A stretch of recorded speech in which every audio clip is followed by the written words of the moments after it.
This is Storytelling with Puppets, and the story this time is called Who Has This Tail? And it comes from this book. It's by Laura Hulbert, and the pictures are by Eric Brooks. Now when I do this story with puppets, I actually do it as a follow-up. So with a group of kids, I'll read this book and then follow it up with puppets. So I'll show you how that goes.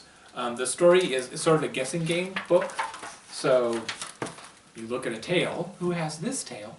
And when you're reading this with kids, they're guessing, maybe you're pointing out that it's a furry tail and looks like it might be good at gripping things. And they will guess, and you reveal the answer.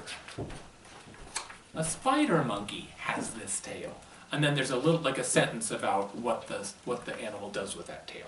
Spider monkey uses its tail to hang on to branches.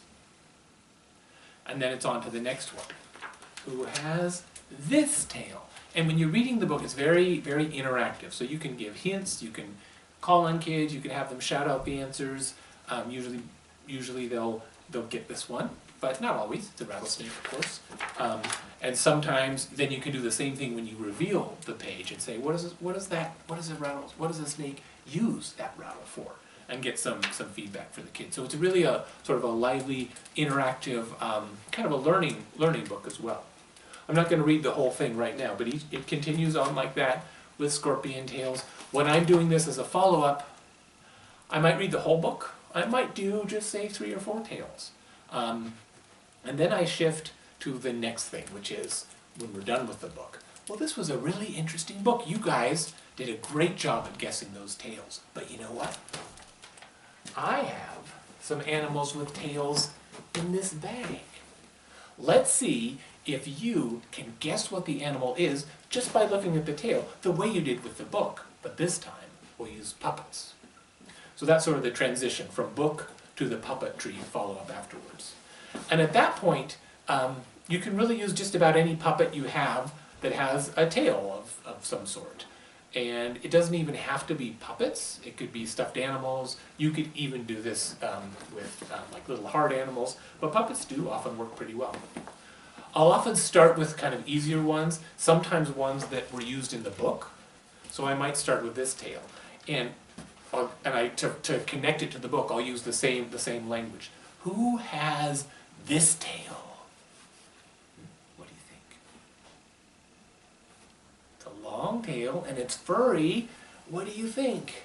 And then while I'm holding the tail up, I'm putting my hand on the puppet. That's right, it's a monkey. Does anyone remember what some monkeys use their tails for? And then when you say something like that, you're kind of bringing it back to the book and the learning part of it. And they might remember that monkeys use their tails to hang from. And you can even add a little information like not all monkeys can do that with their tails. And then you might try another one. Here's another one that was in the book, a little bit harder to guess. They don't always guess it in the book, even in Oregon, where these animals are common. But here's a tail like this. And having done it in the book, you can just show the tail and see what they can guess. Or you can say something like, it's a flat tail, which might recall the flat tail of the beaver that they saw in the other book. So that's pretty much all you do with this book. The key parts are when you're revealing the tail, to do it a little bit at a time, maybe, as much as you think is necessary. This is a book you can do with really little kids. And in that case, you're showing more of the tail and giving more hints and maybe even showing more than the tail. So that's maybe with a toddler group. But it also is a pretty interesting book for for preschoolers and even kindergartners to do. And you can just play around. You control it by how much you show the tail, how many verbal hints you get, and so on. So those two are from the book, and then I might notice that. Those guys were in the, I might point that out. Those guys were in the book, but hey, let's try some animals that weren't in the book and see if you can guess these tails. And then I might start with something pretty distinctive like this one. And it just depends on the tail, what you do with it. This looks like a white tail. I might show that. But then I'll show a little bit more. Oh, it's orange and white. And then some of them will guess. And yes, that is a fox. And again, to kind of expand the learning potential of the book, this animal on the front is actually an Arctic fox, so that's one of the ones they guess. An Arctic fox has a tail that it uses to cover its mouth, its face to stay warm.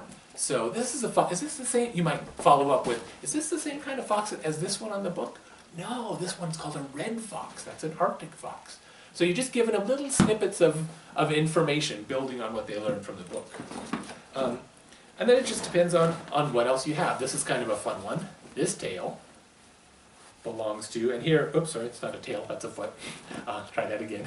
This tail belongs to, and here they'll have lots of guesses, and some people will say tiger, but most of the kids will say either jaguar or leopard or what it really is, which is a cheetah. And of course, all of those are really good guesses. So you're bringing in, oh yeah, those are good. It could be. There are other cats with spotted tails like that. This one happens to be a cheetah.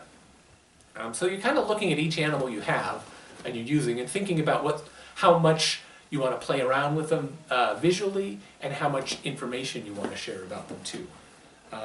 Here's a fun one to do. How about this tail? Whose tail is that? And they usually won't guess this. And then you can bring in another element. Okay, I'm going to touch this tail. Let me see. Ow! Oh, that tail is really, really sharp. And then they'll guess either usually hedgehog or what it really is, which is porcupine. And again, you might not have a porcupine puppet, but if you have any handful of animals, you'll find some that have interesting tails. Here's one I like to do because it's very exotic. They'll think this is a snake a lot of times. But you go a little bit farther, and maybe you show the ridges, and they might guess that it's a lizard. Some might even know that it's an iguana. A couple other animals that aren't big enough to fit in this bag right now, but it's fun to use a snake, where you can just pull it out and pull it out and pull it out. Wow, that's the longest tail ever! And they'll guess, of course. Yes, it's a snake. It's hard to tell where the tail begins and the rest of the snake ends. Or a fun one to do is this one, where you have a very short tail that belongs to a very big animal, an elephant.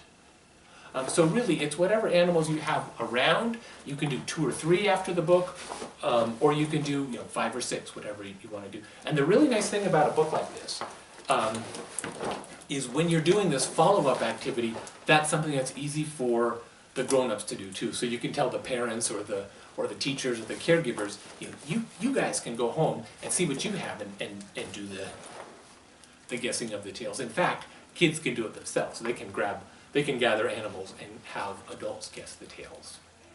Another thing, there's a companion book. I don't know if you can see it, but it's Who Has These Feet is similar.